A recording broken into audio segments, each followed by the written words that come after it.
Welcome back to Conflicts of Interest. This is episode 268. I'm the host, Kyle Anzalone. On today's show, I'm talking about Ukraine, Afghanistan, Iran, China. A lot of important stuff on today's show. Share the Show is hosted at the Libertarian Institute. We have YouTube, Rumble, and Odysee for the video version of the show. You can also find the show on the blog at antiwar.com and anywhere you could listen to podcast audio version. It should be up anywhere, also on the Libertarian All podcast feed. So you really like foreign policy, want to listen to this show, Scott Horton show, get it all at one place with the Libertarian Institute All podcast feed. And then Twitter at con_interest. My handle is at Kyle Anzalone_. The sponsor of the show is Paloma Verde, PalomaVerdeCBD.com. Promo code PEACE. That will save you 20% off when you spend $75 or more. Paloma Verde is the home of a great selection of high quality CBD products. My personal favorites are the topical. I really can't find a better way to treat sore muscles than the CBD sports cream that they sell at Paloma Verde. Highly recommend that particular product for anybody who is doing anything physical and, now gets a little bit sore. Try some of that sports cream, and I bet it's going to help you out a little bit. But they have a ton of stuff, soft gels, even products for your dog. So check it out, PalomaVerdeCBD.com. Promo code PEACE. You get 20% off, and the show gets a kickback. Great way to help your favorite podcast. All right, now let's get into the show. The first article I have today is from myself at Will Porter from today at the Libertarian Institute, titled UK wants Global NATO capable of defending Pacific. And so this is from the British Foreign Secretary Liz Truss saying her government favors the creation of a global NATO that is able to guarantee the defense of Taiwan and the broader Pacific region, calling for preemptive action against would-be aggressors. In an address outlining the UK's position on Wednesday, Truss said London rejects the false choice between Euro-Atlantic security and Indo-Pacific security, arguing we need both. I mean that NATO must have a global outlook, ready to tackle global threats, she continued. We need to preempt threats in the Indo-Pacific, working with allies like Japan and Australia to ensure that the Pacific is protected, and that we must ensure that democracies like Taiwan are able to defend themselves. Though the official did not elaborate on what kind of support she favors for Taipei or what she envisions for a global engaged military alliance, Truss's speech mirrored remarks by UK Prime Minister Boris Johnson earlier this year when he said that NATO's reach must be extended into the Indo-Pacific. Japan, South Korea, Australia, and New Zealand are already global NATO partners, each designated as a major non-NATO ally by Washington, while other security organizations serve similar functions in the Indo-Pacific region. The Quad Alliance, consisting of the US, India, Japan, and Australia, is often dubbed as Asian NATO and largely exists to counter China. It has considered allowing other regional states to join to create Quad Plus, among them South Korea, Vietnam, and New Zealand. The other three-way AUKUS collective, meanwhile, has seen Washington, Canberra, and London join forces to bolster the defenses of the region, including through sharing nuclear information. Like the Quad, the group has reportedly mulled whether to expand to include additional countries like Japan. In recent months, several members of the NATO bloc have conducted freedom of navigation missions in the Pacific in support of territorial claims recognized by the United States and its Western allies, namely those of Taiwan. While both Downing Street and the White House frequently billed the military activities in the disputed region as defensive, Beijing views the operations as aggressive intrusions into its territory. U.S. warships have carried out near monthly sails through the Taiwan Strait since Joe Biden took office, repeatedly drawing the ire of Chinese officials. Following the latest mission this week, the People's Liberation Army again condemned the move as a provocation that undermines the stability in the Taiwan Strait. The UK ceased such operations in 2008, but made its first military transit through the strait in more than a decade last September. And seeking to create a globe-spanning military coalition able to project power across the Pacific, Trust may find a partner in South Korea's President-elect Yoon Suk Yeol, who is now considering whether to join the Quad and AUKUS organizations. Yoon has stated out a more hawkish position than his predecessor towards both China and North Korea, even urging Washington to redeploy nuclear bombers and submarines to the Korean Peninsula earlier this month. So, that's what the UK is talking about. And I think the US is fully, especially in the Biden administration, fully on board. And of course, I think the Trump administration would have been too, if you look at the fact that Trump, was president when the Quad was really rolled out and formed and everything like that, shows that he's on board with this and had a very anti-Chinese foreign policy. And his administration was largely geared that way. I mean, think of Steve Bannon, one of the ultimate China hots, and that, big influence on Donald Trump.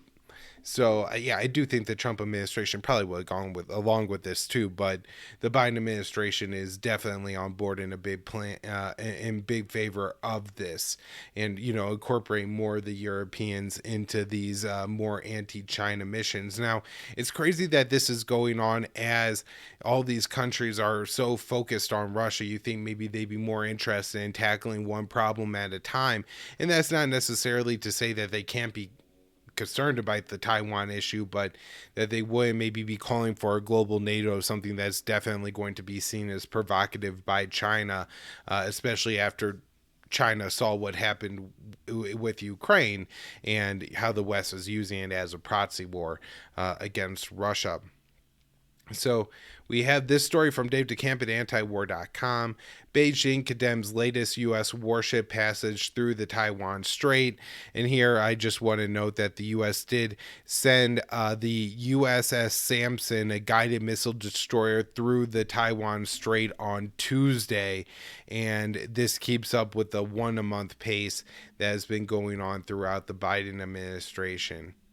And then Dave also has a write-up here with a little bit more detail if anybody's interested on the South Korean president-elect's considering joining the Quad and AUKUS that me and Will had in our article. But the real other story on North Korea I want to touch on is one that I wrote with Will Porter at the Libertarian Institute on April 26th.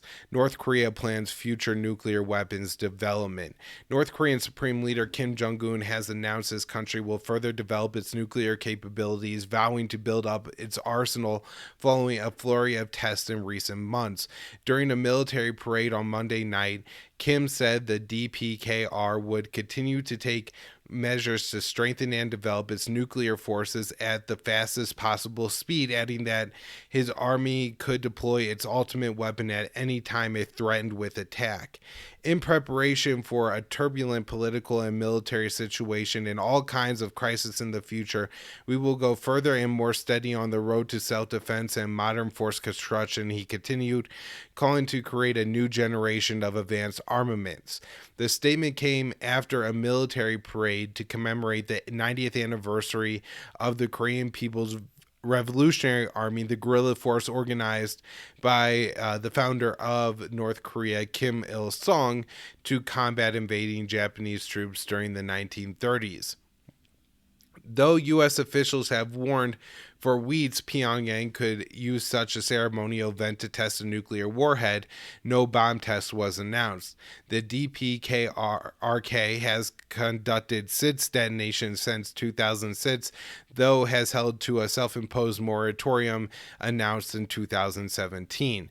North Korea has carried out 13 missile tests so far this year, including an intercontinental ballistic missile test, the first IBM test since 2017, and a new tactical guided weapon. It has repeatedly said such tests are meant to prepare for confrontation with U.S. imperialists. In response, Washington deployed an aircraft carrier strike group near the Korean coast earlier this month and has engaged in its regular joint war games with Seoul, denounced time and again as a provocation by the North. The war games do simulate the invasion of North Korea, and that's why they see it as provocative.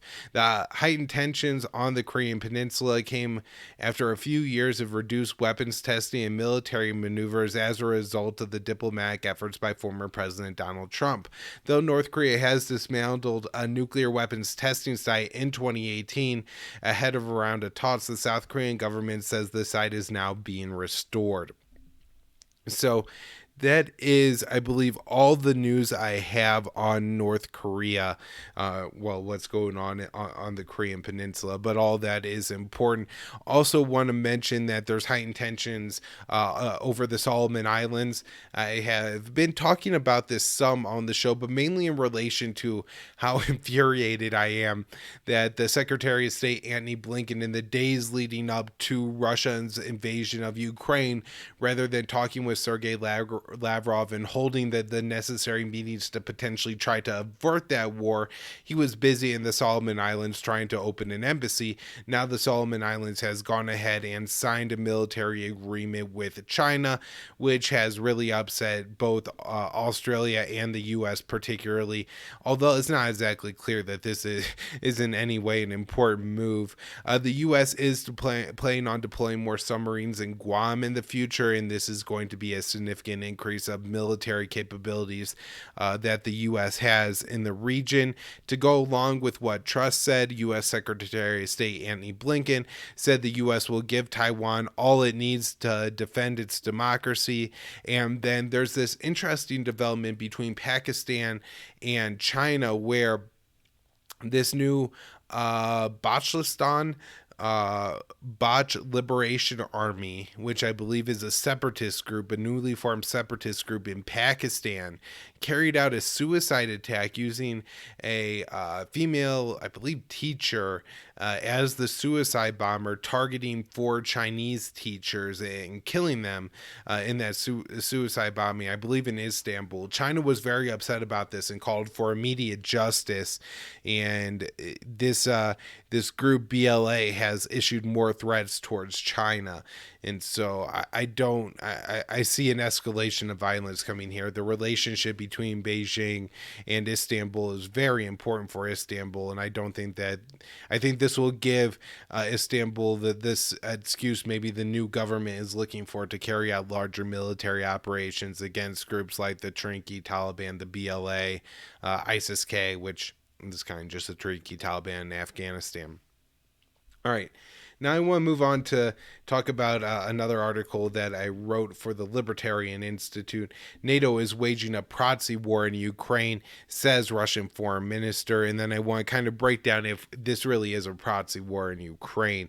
So Moscow's top diplomat, Sergei Lavrov, said NATO is essentially entering into a proxy war by supplying weapons to Kiev.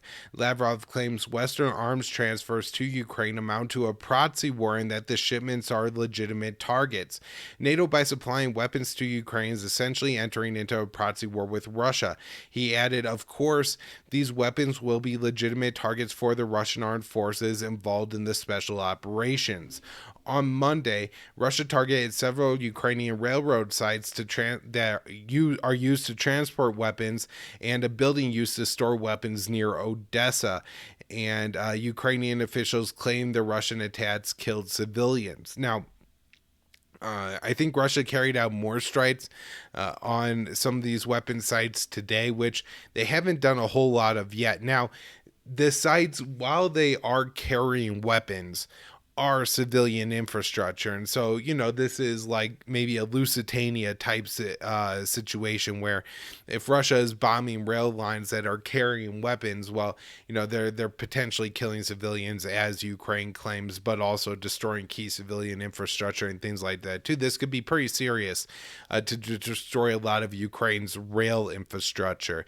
Now, the other problem is that if Russia doesn't attack these weapons when they're in transport, they may be harder to take out once they get to the battlefield, or potentially could inflict losses first. And so it's not like a government in today's world to allow another country's civilian infrastructure to be used for military purposes, even though it may be a war crime. It's kind of a reality of war. That doesn't justify it. It just it is what it is. And now back to since Russia invaded the U.S. and its allies have flooded Ukraine with weapons in the past 2 months, the U.S. government has authorized $3.7 billion in armed transfers to Kiev.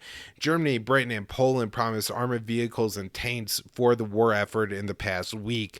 I'm not going to go through all three of those arms transfers just for the sake of time, but I think the UK is sending armored vehicles with anti-aircraft systems. Poland and Germany are sending tanks and other armored personnel carriers. A British defense minister said it is completely legitimate for Ukraine to carry out attacks inside Russia with British weapons. In response, the Russian deputy minister said it could launch retaliatory strikes and said that it would not be a problem if Western officials were present. After his visit to Kiev, U.S. Secretary of Defense Lloyd Austin said the American goals now go beyond defending Ukraine's sovereignty and include an effort to weaken Moscow. So, I do think that this is a proxy war, and I thought that before Lavrov made this statement. It's pretty clear that that's what the U.S. is doing, and now officials like Secretary of State Lloyd Austin have more or less made that clear, where if it was just about defending Ukraine, well, then maybe you could say it's not a proxy war, but this is directly the situation like a Vietnam and Afghanistan, where we're attempting to lure Russia into that country, and then we're going to supply that country with weapons to fight the Russian soldiers. That way American soldiers don't have to do it, but we could still essentially kill Russians and weaken the Russian state. And again, this is what Lloyd Austin is saying that the U.S. policy is. And all along, I have felt that during the whole military buildup, really since September, that this was more or less what the U.S.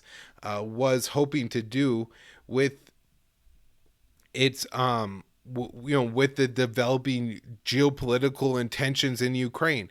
I think it was really hoping to create a situation where it was able to harm Russia militarily without actually a direct confrontation with Russia, because of course that is complicated by the fact that both countries have nuclear weapons, and it could escalate really fast. But Ukraine doesn't have nuclear weapons, and while Russia may be able to use like a battlefield nuke or something like that in Ukraine, just the way the two countries are so close together, I don't think Russia could drop a significant number of nuclear weapons in Ukraine without really, really harming Russian population centers, which are pretty near the Ukrainian border, explaining why Russia is concerned about NATO being present in Ukraine.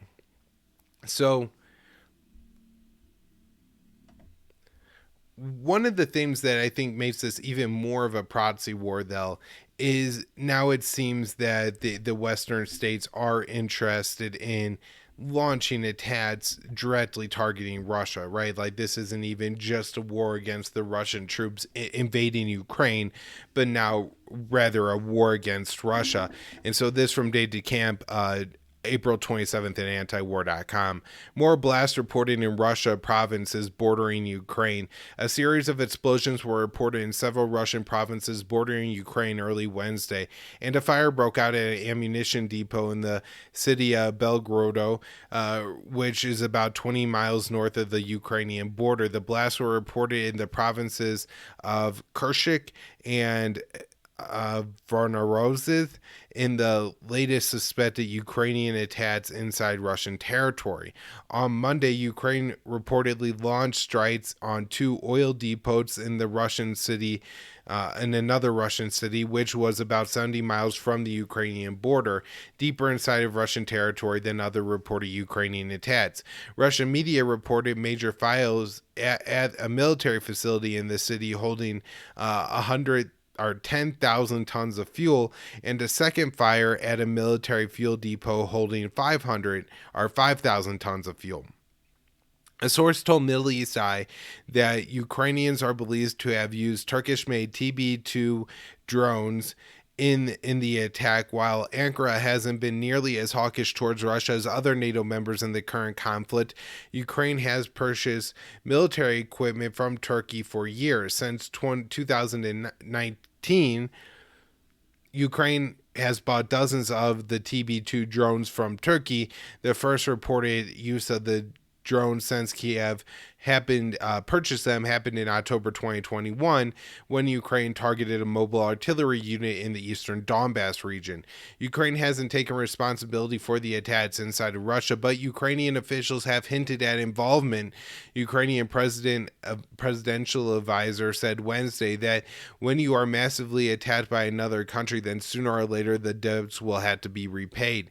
The reported Ukrainian attacks inside Russia come as the U.S. and its European allies are flooding weapons into Ukraine and are encouraging Kiev to strike Russian territory. On Tuesday, the UK Armed Services minister said it was completely legitimate for Ukraine to be hitting targets inside of Russia to disrupt logistics, and added that it was not necessarily a problem if Ukraine carried out the attacks with weapons provided by London.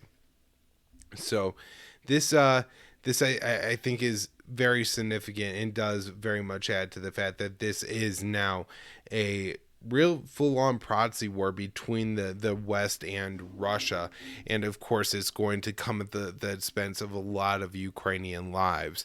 Now, let's see. I don't think I had anything else I wanted to mention about that story. Let's move on and talk about the latest potential package to Ukraine. This from Dave DeCamp today, April 28th at antiwar.com. Biden asked Congress for $33 billion for new Ukrainian aid. 20 billion will go towards the military. On Thursday, President Biden asked Congress for an additional 33 billion in military, economic, and humanitarian assistance for Ukraine as the U.S. is preparing to back Kiev in its war against Moscow for the long term. According to the White House, the massive request includes 20.4 billion in military aid and 8.5 billion in economic aid and 3 billion in humanitarian assistance. The funds are meant to last through the 2022 fiscal year, which ends September 30th. The military aid will mostly be for Ukraine, but some will go towards arming the U.S.'s Eastern European allies. The White House said that the aid will keep additional military, armored vehicles, and anti-armored air capabilities flowing into Ukraine uninterrupted. In March, Biden signed a spending bill into law that included 13.6 billion in the military and economic aid for Ukraine, but that amount has been exhausted since Russia invaded Ukraine on February 24th. The US has sent about 3.7 billion worth of weapons into the war zone. The massive $33 billion request signals that the U.S. does not expect the war to end anytime soon. Biden said that the new aid package begins the transition to a longer-term security assistance. On Tuesday, Secretary of Defense Lloyd Austin led a 40-nation conference in Germany on arming Ukraine, where the U.S. and its allies pledged to increase aid. Austin pledged that the U.S. would keep moving heaven and earth to get weapons into Ukraine. Austin also warned that this week that one of the U.S. goals in Ukraine was to see a weakened Russia. So I think that about does it on the new weapon transfers to Ukraine. We have members of the Senate calling on Biden to evoke the Defense Production Act to replenish weapons for Raytheon Stingers and Javelins. And so this would enable the White House to prioritize these particular um, these particular companies like Raytheon getting certain materials to allow them produce more of these weapons faster. This is a Korean War era law that is highly unconstitutional, and I really hope it doesn't get invoked, but it does look like it will. Biden is planning to visit a Lockheed Martin facility in Alabama that produces Javelin missiles this week, and so I wonder if we'll get an announcement then. We also have Russia cuts off gas supplies to Poland and Bulgaria for not paying in rubles, but maybe most importantly, Pentagon chief leaves open possibility of Ukraine reapplying for NATO membership. This by Dave DeCamp, April 26th. Speaking with reporters on Tuesday, Secretary of Defense Lloyd Austin left open the possibility of Kiev reapplying for NATO membership, even though one of Russia's primary motives for invading Ukraine was the country's alignment with the military alliance. I think that NATO will always stand by its principle of maintaining an open door, so I don't want to speculate on what could come, Austin said after a meeting on Ukraine of 40 nations at the Ramstein Air Base in Germany. I do believe that in the future, if the possibility is this, I think Ukraine will seek to once again apply to become a member of NATO, but again, that's a possibility down the road. In the months leading up to Russia's invasion of Ukraine, Moscow delivered a series of security proposals to the U.S. and NATO. Chief among them was a guarantee that Ukraine would never join the NATO alliance, but the U.S. wouldn't entertain the Russian demand. Back in January, President Biden admitted that Ukraine wouldn't be joining NATO anytime soon, but still refused to make a promise. After Russia invaded Ukraine, President Volodymyr Zelensky said at one point he was told that Ukraine won't be joining NATO, but the door would always be left open publicly. And so I guess it could be that, Austin is just kind of restating that position. Realistically, Ukraine has no chance of joining NATO while it's fighting a war with Russia, but Austin comments signaled that the Biden administration isn't changing its approach. In peace talks with Ukraine, one of Moscow's key demands for a ceasefire was Kiev to declare its neutrality. Instead of pushing for this diplomatic solution, the Biden administration is pledging more arms for Ukraine. At the meeting in Germany, Lloyd Austin vowed to move heaven and earth to get more weapons into Kiev's hands. And so that's kind of what the U.S. is doing at this point, only making the situation worse. Now, in no way looking to make any kind of concessions on the Russian security concerns in Eastern Europe in order to maybe put Kiev into a position where it could have a little bit more flexibility with Moscow and then more room to negotiate and get the Russian troops out of Ukraine. But the U.S. is doing the exact opposite and just really locking in this proxy war, which is in no doubt hurting Russia. I mean, this is a terrible thing that Vladimir Putin is doing, not only for Ukraine, but for his own country. If you look at this like the Iraq War, yeah, that was really, really bad for the Iraqis, but it was also bad for the Americans too.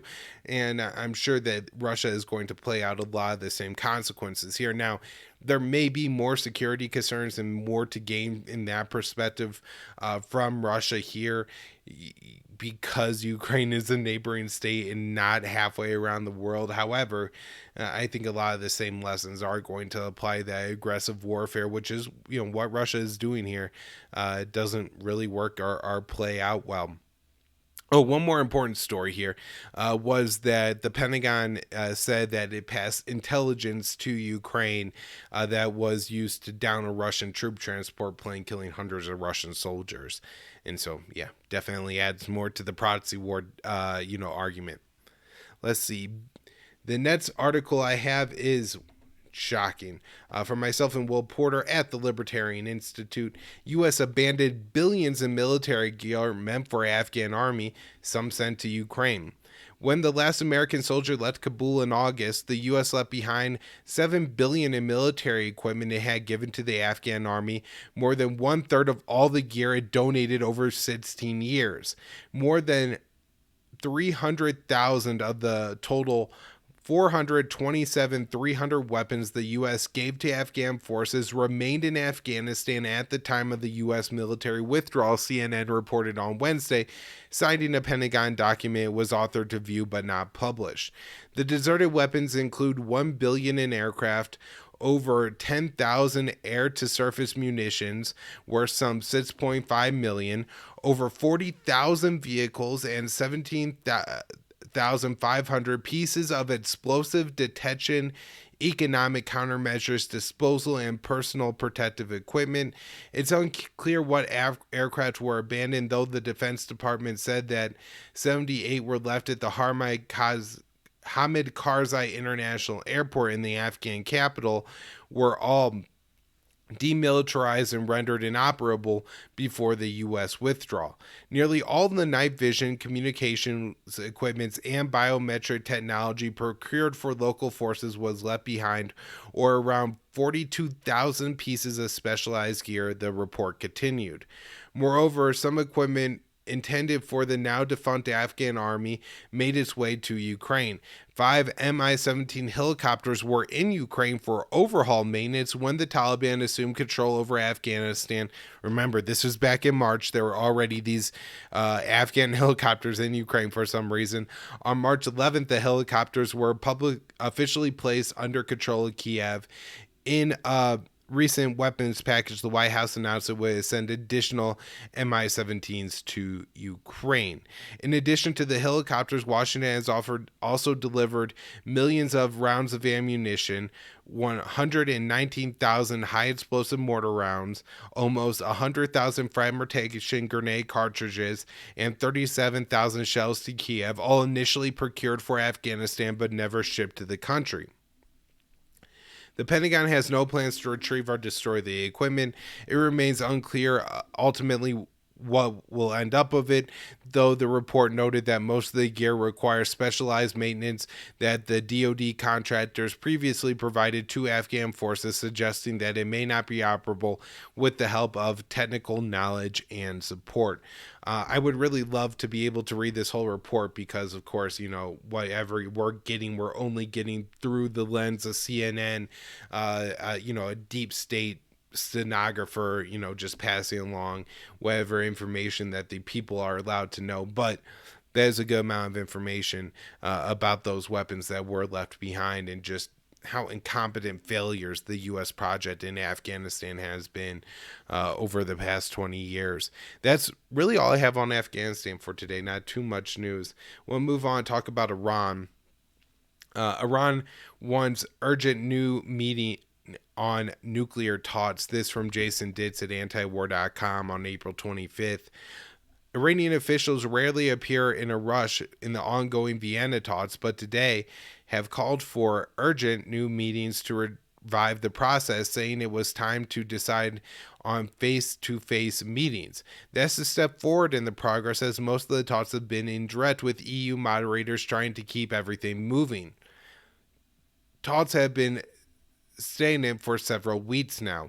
It may be that talk of Biden holding Iran talks during Israel's visit in the months to come that has Iran feeling the need for the U.S. slowing things to a halt, and that they may want to force more progress in the talks.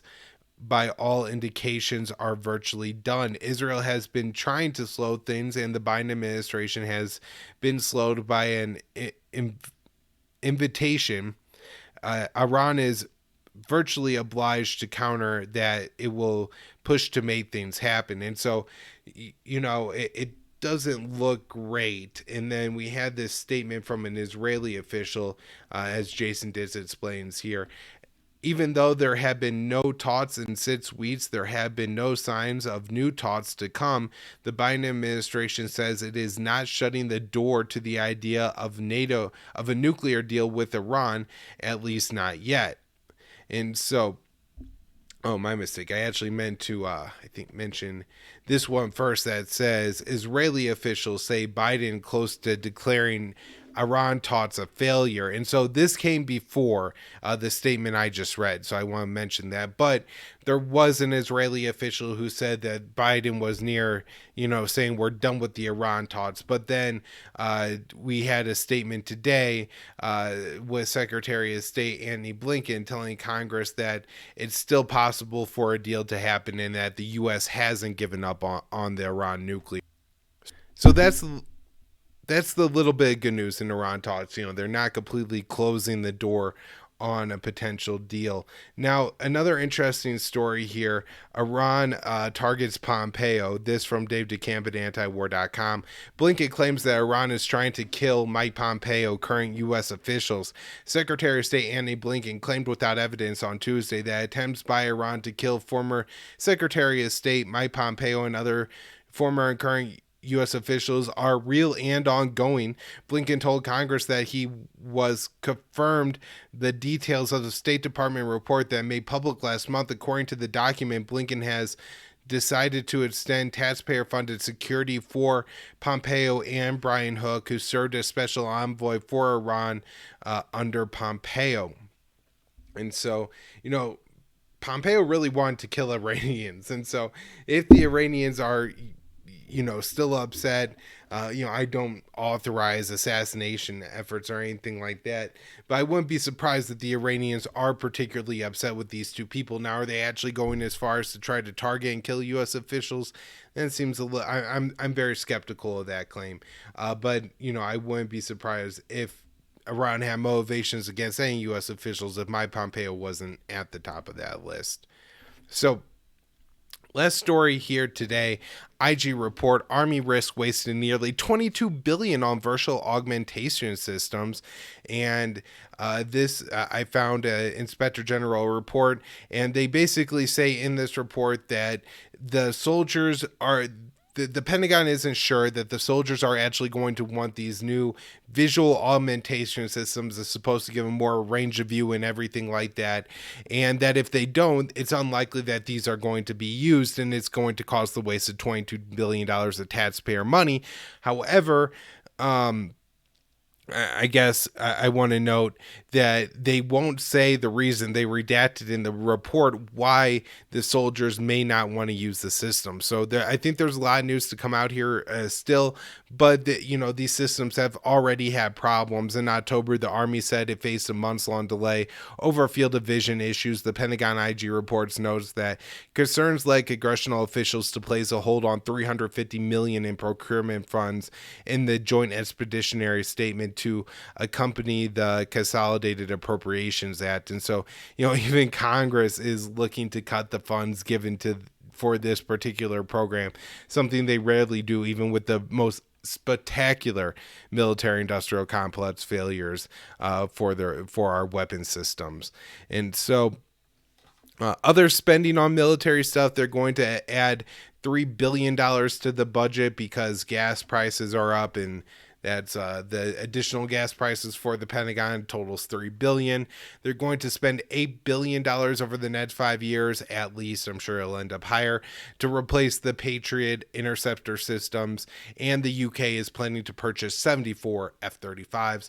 All right, everybody, that's the end of the show. Now, I do want to mention, for anybody listening on YouTube, one of the great listeners of the show, Anthony Delgado, took the time to figure this out, and I appreciate it so much.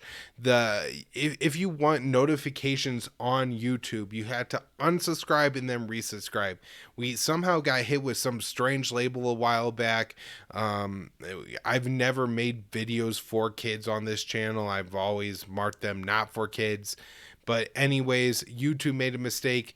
We got labeled as something to do with, putting information marked for kids that wasn't for kids. Obviously, this show isn't for kids, and I would never mark it for kids. But it's not like, it's anything more than just some guy talking to other people anyways, right? But so that happened, and if you want notifications on YouTube, you had to unsubscribe and then resubscribe and also hit the bell. So if you really want the YouTube notifications, that's what you gotta do. I'm very sorry. I wish it wasn't like this. But this is, the current censorship environment we live in. The channel has been hit with a strike. YouTube won't even review it. The only thing in that episode that had anything inappropriate in it was me joking about Joe Biden saying that he wanted to run over reporters for asking about Palestinian lives. And so that's the way it goes. Yeah, anyways, thanks for tuning into the show, and I'll be back with more shows next week.